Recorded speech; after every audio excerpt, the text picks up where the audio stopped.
Once again, welcome student. Continuation to the running topic as we have completed genomics and we are under the process of the proteomics. So today we will talk over the topic genes and proteins. And the genes and protein, we have to correlate that is total number of gene is equal to the total number of proteins or there is some slight changes. So before going to that, there we will understand some of the basic terms or some of the basic data which is provided from the Human Genome Project. So this Human Genome Project, which was launched in 1990 to 2003, it is a 13 years project, and this Human Genome Project has opened the new challenges or new hope regarding the number of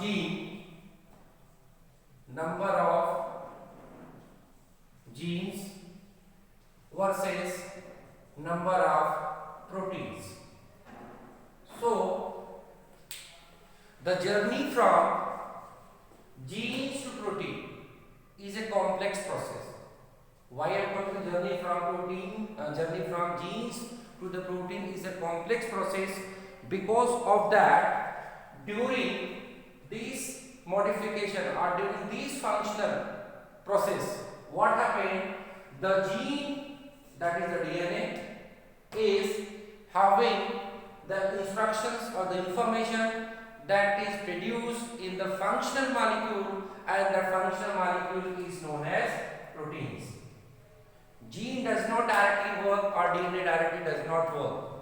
It works by producing, by making some of the functional molecules. That molecules we are calling the proteins. Now, how the gene express their own views or how the genes express their own functional activity. So, the journey from this expression of gene included transcription and translation. Okay, so transcription and translation together known as gene expression, because this is the two main link or there are two main steps in the production of functional proteins. So this is the functional protein, and these functional proteins undergoes about more than 200 modification, and thereafter various kind of the functional proteins are take place or the proteins are formed to work out or to control the physiological functioning of the body. So a single gene is able to produce up to 10 different type of protein. So on an average you can say that one gene is proportional to, on average, there is 10 proteins. So one gene has capacity to make or to produce about 10 proteins, and there are about 80,000. This is the data. 80,000 to 4 lakh proteins are there. And what the HGP telling? HGP revealed that there are 20,000 to 25,000 genes, and that genes are making the entire protein, or that genes are encoding the protein information, and this is about the data regarding the gene versus protein. So these 20,000 and 25,000 genes are able to make 80,000 to 4 lakh proteins, but there are about 30,000 genes in a human genome makes an average 3 protein. Once again I am repeating, how many genes are there? There are 30,000 genes, and these 30,000 genes in HGP make an average 3 proteins. And previous one what I told, one gene on average making 10 proteins. So overall, if you are asking on that Human Genome Project, so there are 3 trillion base pairs. And what is the amount of the protein? What are the number of genes that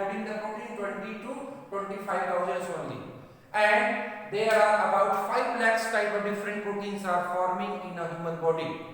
This is the data.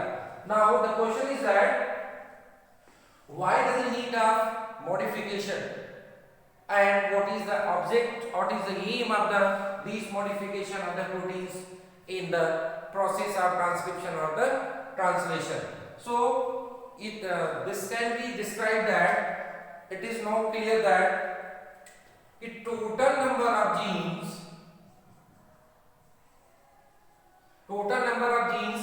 will never proportional to total number of proteins.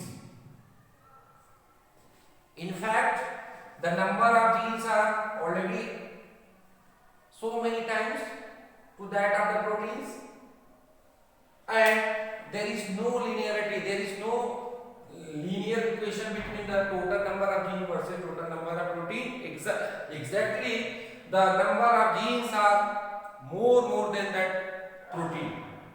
So this is the general idea of the data regarding the number of genes and number of protein, how it is taking place in the entire living cell.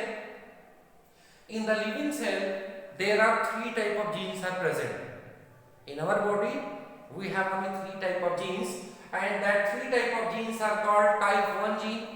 First one is type 1 gene, type 3 gene, and type 2 gene. Okay, so this type 1 gene is responsible for the nervous system, that is, it is responsible for the immunity also and sensory. Now the type 2 is type 3 is responsible for production of signal. It is broadcasting the signals. It means it works like housekeeping gene. Housekeeping genes are that genes which works when there is requirement of the protein or when there is requirement of the amino acids. So this is the type 3rd. Now come to the type 2 gene. This type 2 gene is the intermix of the type 1 and type 3rd. So these 3 kind of genes which is present in our body is able to make more than 5 lakhs of proteins, and there is 1 to 3% of the total gene take part only in the protein formation. This is the data from the HGP. So let us see that if we follow the central dogma of the molecular biology, what happened? The information whatever in the DNA is converted or transcribed into the mRNA. The information again passed to in the functional protein. Just I told that the entire process, transcription, translation together known as gene expression. So the gene, that is the DNA, is making the messenger RNA transcript. This messenger RNA transcript now translated and gives the protein. It happens like that. Suppose there is an audio cassette, so that audio cassette already have information.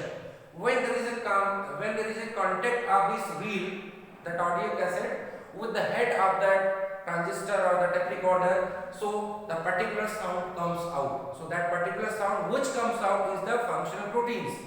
So the DNA, when given the RNA, that is messenger RNA, there is transcriptional regulation takes place, and that we have studied already in the operon concept operon model. So these transcriptional regulation is what the meaning of transcriptional regulation. Now the gene is undergo some changes, and whatever this messenger RNA is found from the DNA is not the pure one, it's a crude one. So it undergoes some modification or some changes, and that changes is called messenger RNA editing, that we call the RNA splicing. And second one is the polyadenylation, poly G and poly A. What the meaning of poly A and poly G? This is the DNA strand. If it is making this mRNA, this is the mRNA. Okay, so this mRNA entire strand is not pure. What happens there? Here is some of the non-coding sequence, and that non-coding sequence that is studied, the red one, is called introns. What do we call it? Introns. Here is also introns. So in the case of RNA splicing, what happened? With the help of the enzyme, these introns are removed. These introns are removed and exons are aligned. So removal of intron is known as RNA splicing. After that, I told poly A and poly G. What do you mean poly A? This is, it means the tail and the head.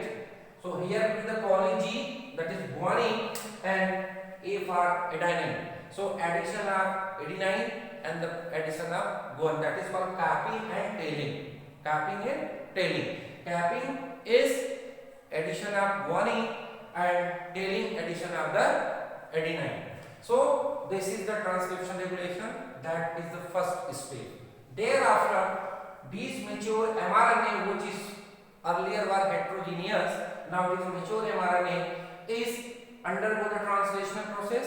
This is the translation regulation, and these translation regulations, when you study the protein synthesis, there are about 64 codons are there, and they are making 20 type of amino acid or the proteins.